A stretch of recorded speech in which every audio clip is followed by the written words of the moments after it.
সবাইকে স্বাগত জানাচ্ছি। আমি ফিরোজ তোহা। শুরুতেই সংবাদ শিরোনাম জানিয়ে দেব এই মুহূর্তে হাতে পাওয়া সর্বশেষ গুরুত্বপূর্ণ আপডেট আন্তর্জাতিক সংবাদ। শুরুতেই থাকছে জর্ডানে মার্কিন ঘাঁটিতে আইআরজিসির হামলায় ব্যাপক ক্ষয়ক্ষতি।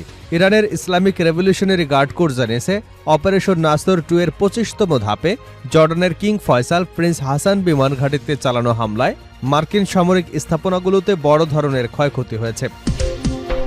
এবারে জানাবো, যুদ্ধের সার্বিক অবসান না হলে গোটা অঞ্চল দাবানলে পড়বে। ইরানের স্পিকার গালিবাফ মার্কিন যুক্তরাষ্ট্রের সঙ্গে চলমান সংঘাত নিয়ে কড়া হুঁশিয়ারি প্রদান করে ইরানের পার্লামেন্ট স্পিকার এবং শীর্ষ মধ্যস্থতাকারী মোহাম্মদ বাঘের গালিবাফ বলেছেন, মধ্যপ্রাচ্যের সংঘাতের সম্পূর্ণ অবসান ঘটাতে হবে, অন্যথায় এর পরিণতিতে অঞ্চলের প্রতিটি দেশ তেহরান এবং ওয়াশিংটনের এই যুদ্ধে জড়িয়ে যাবে।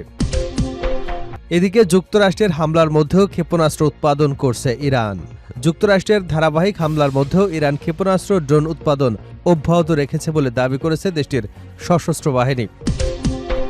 জানিয়ে দেব, বেসামরিক স্থাপনায় হামলার হুমকির জবাবে ট্রাম্পকে পাল্টা সতর্কবার্তা ইরানের। মার্কিন প্রেসিডেন্ট ডোনাল্ড ট্রাম্প ইরানের বেসামরিক অবকাঠামো ধ্বংসের হুমকি দেবার পর পাল্টা সতর্কবার্তা দিয়েছে তেহরান। ইরানের এক জ্যেষ্ঠ কর্মকর্তা বলেছেন, যুক্তরাষ্ট্র ইরানের কোনো সেতু বা বিদ্যুৎ কেন্দ্রে হামলা চালালে মধ্যপ্রাচ্যের বিভিন্ন দেশের গুরুত্বপূর্ণ অবকাঠামো এবং যুক্তরাষ্ট্রের স্বার্থ সংশ্লিষ্ট জ্বালানি স্থাপনায় হামলা চালানো হবে। এদিকে ভারতের শহরে শহরে ছড়িয়ে পড়েছে বিক্ষোভ, কঠিন চাপে নরেন্দ্র মোদী। ভারতের রাজধানী দিল্লিতে প্রশ্নপত্র ফাঁস, শিক্ষা ব্যবস্থায় সংস্কার, কেন্দ্রীয় শিক্ষামন্ত্রী ধর্মেন্দ্র প্রধানের পদত্যাগের দাবিতে শুরু হওয়া তরুণদের আন্দোলন কয়েকদিনের মধ্যেই দেশটির বিভিন্ন প্রান্তে ছড়িয়ে পড়েছে। সোমবার ভারতের পার্লামেন্ট অভিমুখে মিছিল ঠেকাতে পুলিশ লাঠিচার্জ, টিয়ারশেল এবং ধরপাকড়ের পর আন্দোলনকারীরা আরও ফুঁসে উঠেছে। এবং সর্বশেষ জানাবো, হরমুজে ইরান যতবার হামলা করবে ততবারই তাদের সেতু, বিদ্যুৎ কেন্দ্রে হামলা হবে। হরমুজ প্রণালীতে বাণিজ্যিক জাহাজে ইরান যতবার হামলা চালাবে ঠিক ততবারই যুক্তরাষ্ট্র পাল্টা পদক্ষেপ হিসেবে ইরানের সেতু, বিদ্যুৎ কেন্দ্রে হামলা চালাবে বলে হুঁশিয়ারি দিয়েছেন মার্কিন প্রেসিডেন্ট ডোনাল্ড ট্রাম্প। বুধবার নিজের সামাজিক যোগাযোগ মাধ্যম ট্রুথ সোশ্যালে এক পোস্টে তিনি এমন হুঁশিয়ারি দেন। এতক্ষণ শুনছিলেন শিরোনাম, এখন থাকছে বিস্তারিত। দর্শক, অনুরোধ থাকবে ভিডিওতে একটি লাইক দিন, কমেন্টস করে জানিয়ে দিন এই ভিডিওটি আপনি কোন জেলা থেকে দেখছেন এবং শুনছেন। জর্ডানে মার্কিন সামরিক ঘাঁটিতে আইআরজিসির হামলায় ব্যাপক ক্ষয়ক্ষতি। ইরানের Islamic revolutionary guard corps IRGC জানিয়েছে অপারেশন নাসর 2 নামে 25তম ধাপে জর্ডানের কিং ফয়সাল প্রিন্স হাসান বিমান ঘাঁটিতে চালানো হামলায় মার্কিন সামরিক স্থাপনাগুলোতে বড় ধরনের ক্ষয়ক্ষতি হয়েছে। খবর ইরানের রাষ্ট্রীয় সংবাদ মাধ্যম ইরনার। বুধবার প্রকাশিত আইআরজিসির 42তম বিবৃতিতে বলা হয়, ইয়া হাসান ইবনে আলী কোড নামে প্রচালিত এই অভিযানে মিনাবের সাজারে তায়েবা বিশ্ববিদ্যালয় শহীদদের প্রতি উৎসর্গ করা হয়েছে। বিবৃতিতে দাবি করা হয়, আইআরজিসির মহাকাশ বাহিনী ক্ষেপণাস্ত্র এবং ড্রোন হামলার মাধ্যমে কিং ফয়সাল ও প্রিন্স হাসান বিমান ঘাঁটিতে অবস্থানরত মার্কিন বাহিনীর বিভিন্ন স্থাপনাকে লক্ষ্যবস্তু করেছে। আইআরজিসির তথ্য অনুযায়ী প্রথম দফার হামলায় F-15 যুদ্ধবিমানের প্রস্তুতি হ্যাঙ্গারে আঘাত হানা হয়। পরবর্তী হামলায় ড্রোন সংরক্ষণাগারে থাকা, সংযোজনের আগের অবস্থায় থাকা 8টি নতুন MQ-9 ড্রোন সম্পূর্ণ ধ্বংস হয়েছে এবং 2টি ড্রোন গুরুতরভাবে ক্ষতিগ্রস্ত হয়েছে। এছাড়া হেলিকপ্টার সংরক্ষণাগারের হামলায় 2টি ভারী মার্কিন হেলিকপ্টার বড় ধরনের ক্ষতির মুখে পড়েছে বলেও জানিয়েছে আইআরজিসি। বিবৃতিতে আরও বলা হয়, মার্কিন সেনাদের আবাসন ভবনে হামলায় আগ্রাসী বাহিনীর বেশ কয়েকজন সদস্য নিহত এবং আহত হয়েছে, তবে হতাহতের নির্দিষ্ট তথ্য উল্লেখ করা হয়নি। আইআরজিসির দাবি, সাম্প্রতিক মার্কিন হামলাগুলো হরমুজ প্রণালীতে জাহাজে বিস্ফোরণের ঘটনাকে অজুহাত হিসেবে দেখিয়ে চালানো হয়েছে, অথচ আগের রাতে কোনো জাহাজ দক্ষিণ রুট দিয়ে চলাচলের সাহস করেনি এবং কোনো বিস্ফোরণের ঘটনাও ঘটেনি। বিবৃতিতে বলা হয়, তবুও শিশু হত্যাকারী মার্কিন সেনাবাহিনী তাদের আগ্রাসী চরিত্র থেকে সরে আসেনি এবং আমাদের সামরিক ও বেসামরিক বিভিন্ন স্থাপনায় বিমান ও ক্ষেপণাস্ত্র হামলা চালিয়েছে। এর জবাবে তারা এখন কঠোর প্রতিশোধের মুখোমুখি হচ্ছে। আইআরজিসি জানিয়েছে, আগ্রাসীর শাস্তি অব্যাহত থাকবে। তাদের মতে, হামলার যথাযথ মূল্য পরিশোধ না করলে যুক্তরাষ্ট্র ভবিষ্যতেও যুদ্ধ শুরু, আলোচনা, পুনরায় যুদ্ধের এই কৌশল অনুসরণ করবে। বিবৃতিতে আইআরজিসি সতর্ক করে বলেছে, বর্তমান জবাব যথেষ্ট না হলে এবং যুক্তরাষ্ট্র আগ্রাসন অব্যাহত রাখলে এমন একটি অভিযান চালানো হবে যার পরিণতিতে পুরো যুক্তরাষ্ট্র জুড়ে শোক ঘোষণা করতে হবে।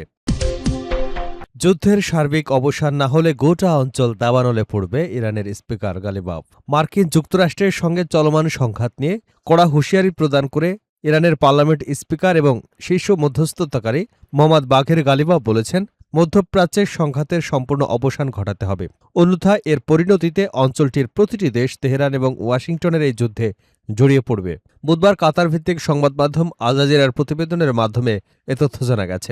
সামাজিক যোগাযোগ মাধ্যম এক্সে দেওয়া এক বার্তায় গালিবাফ বলেন, যে অঞ্চলে ইরান নিজেরা তেল বিক্রি করতে পারবে না, সেখানে অন্য কোনো দেশকেও তেল বিক্রি করতে দেওয়া হবে না।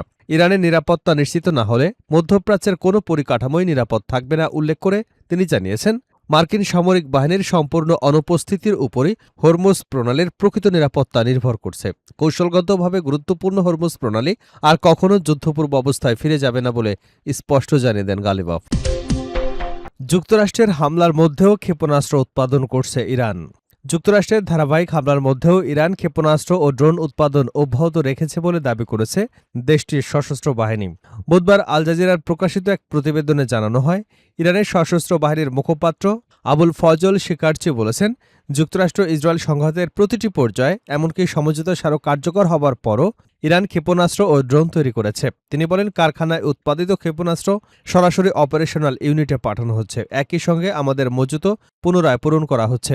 শেখার্চির দাবি, ব্যাপক গোয়েন্দা তৎপরতা চালিয়েও যুক্তরাষ্ট্র ইরানের বিভিন্ন ক্ষেপণাস্ত্র উৎপাদন কেন্দ্রের অবস্থান শনাক্ত করতে পারেনি। তিনি আরও বলেন, যুক্তরাষ্ট্রের প্রত্যাশার তুলনায় অনেক বেশি হামলা সহ্য করবার সক্ষমতা দেখিয়েছে ইরান। প্রতিবেদন অনুযায়ী গত মে মাসে যুক্তরাষ্ট্রের কেন্দ্রীয় গোয়েন্দা সংস্থা মূল্যায়ন করেছিল, যুদ্ধ শুরুর আগের তুলনায় ইরানের প্রায় 70% ক্ষেপণাস্ত্র মজুদ এখনও অক্ষত রয়েছে। এছাড়া ইরানের তৈরি অস্ত্র, বিশেষ করে ড্রোন, তুলনামূলক কম খরচে উৎপাদন করা সম্ভব হলেও এগুলো প্রতিহত করতে যুক্তরাষ্ট্রকে কয়েক মিলিয়ন ডলার ব্যয় করতে হচ্ছে।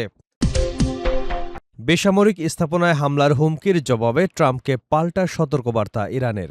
মার্কিন প্রেসিডেন্ট ডোনাল্ড ট্রাম্প ইরানের বেসামরিক অবকাঠামো ধ্বংসের হুমকি দেবার পর পাল্টা সতর্কবার্তা দিয়েছে তেহরান। ইরানের এক জ্যেষ্ঠ কর্মকর্তা বলেছেন, যুক্তরাষ্ট্র ইরানের কোনো সেতু বা বিদ্যুৎ কেন্দ্রে হামলা চালালে মধ্যপ্রাচ্যের বিভিন্ন দেশের গুরুত্বপূর্ণ অবকাঠামো এবং যুক্তরাষ্ট্রের স্বার্থ সংশ্লিষ্ট জ্বালানি স্থাপনায় হামলা চালানো হবে। বুধবার ইরানের আধা সামরিক বার্তা সংস্থা তাসনিমের বরাতে প্রকাশিত এক প্রতিবেদনে নাম প্রকাশে অনিচ্ছুক ওই কর্মকর্তা বলেন, মার্কিন বাহিনী যদি ইরানের কোনো সেতু, বিদ্যুৎ কেন্দ্র লক্ষ্য করে আবারও হামলা চালায়, তাহলে ইরান পুরো অঞ্চলের অবকাঠামো এবং সেতুগুলো লক্ষ্যবস্তু করবে। এর মধ্যে যুক্তরাষ্ট্রের স্বার্থে জড়িত জ্বালানি স্থাপনাও থাকবে। তিনি আরও বলেন, গত 10 দিনের ঘটনায় যুক্তরাষ্ট্রের বুঝে যাওয়া উচিত যে ইরান যেখানে হামলা চালানোর সিদ্ধান্ত নেয় সেখানেই হামলা চালাতে সক্ষম। তাই ট্রাম্প যদি এমন কোনো ঝুঁকিপূর্ণ সিদ্ধান্ত নেন, তবে সেটি শেষ পর্যন্ত তার জন্য আরও বিব্রতকর পরিস্থিতি তৈরি করবে। একই সঙ্গে ওই কর্মকর্তা বলেন, হরমুজ প্রণালীর উপর নিজেদের সার্বভৌমত্ব অধিকার প্রয়োগ অব্যাহত রাখবে তেহরান। হরমুজ প্রণালীর নিয়ন্ত্রণ প্রতিষ্ঠার বিষয়ে ইরান তাদের অবস্থান থেকে এক চুলো সরে আসবে না।